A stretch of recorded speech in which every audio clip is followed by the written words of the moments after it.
All right, so now that we made it up the first 7 steps, those seem to be the more difficult ones.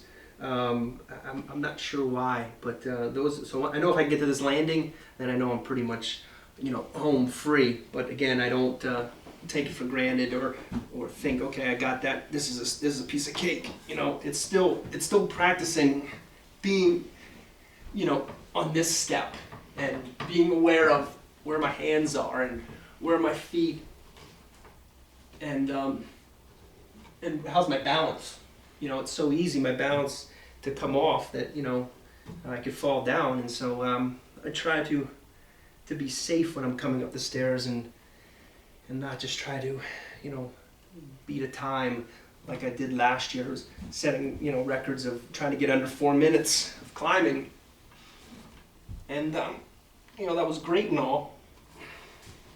Kind of training, kind of taking it like training like an athlete, setting up a program and charting my times and trying to find a pattern and seeing what's working, what's not, and all that stuff that I really kind of lost sight of.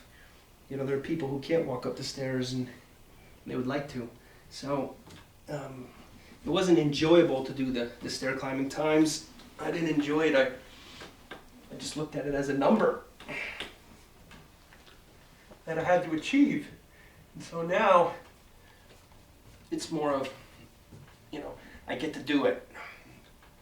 And at times I want to do it, and other times, I just think, well, it's a lot quicker. My dad gave me a piggyback ride up. It takes less than a minute.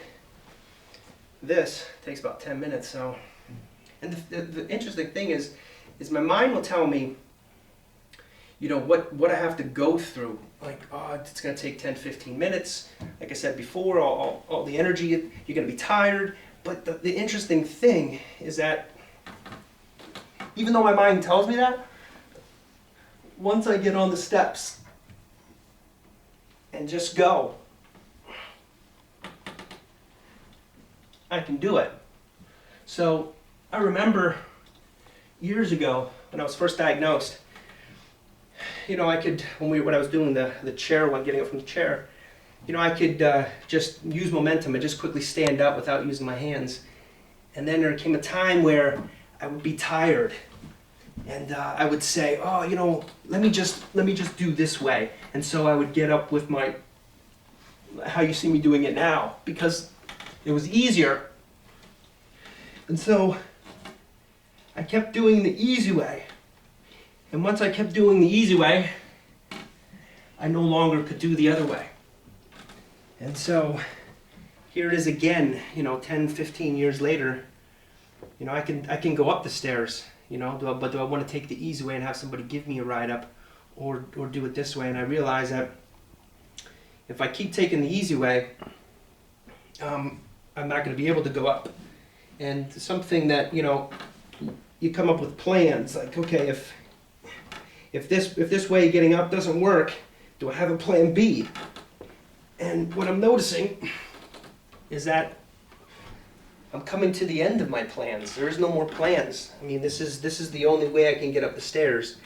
And so if I lose this way of going up, if I get a little bit weaker, there's nothing else that I can do to get up. So I just kind of enjoy going up the stairs this way. And when the time comes that I can't go up it, if that should happen, then that's what it is. Then I get a stair climber and make it up in a minute. So it's no big deal. But just enjoying what I can do while I can do it. So this part is the tricky part again. I've gotten stuck here once or twice, and then that's always not interesting and not fun. So I got to make sure that elbow doesn't slide. And I found out the key. The times I was getting stuck before, what was happening is, let me get to here first. I was too close to the banister. So what I have to do is push myself out over the steps more, which can be like right here. I got to push out to the steps a little bit more in order to get this left arm in. if I'm over here, I don't have enough strength to bend that elbow down to make this arm straight, so I would get stuck. So I found kind of a way around that, but at the same time, it's dangerous to lean more over here, because if my hand slips or my arm gives out, I'm obviously going to fall down the steps, and that's not going to be good. So there it is. I don't know how long it took me, but it's definitely a little bit more difficult this year than last year. So we'll see how it is in the summertime. So thank you for watching.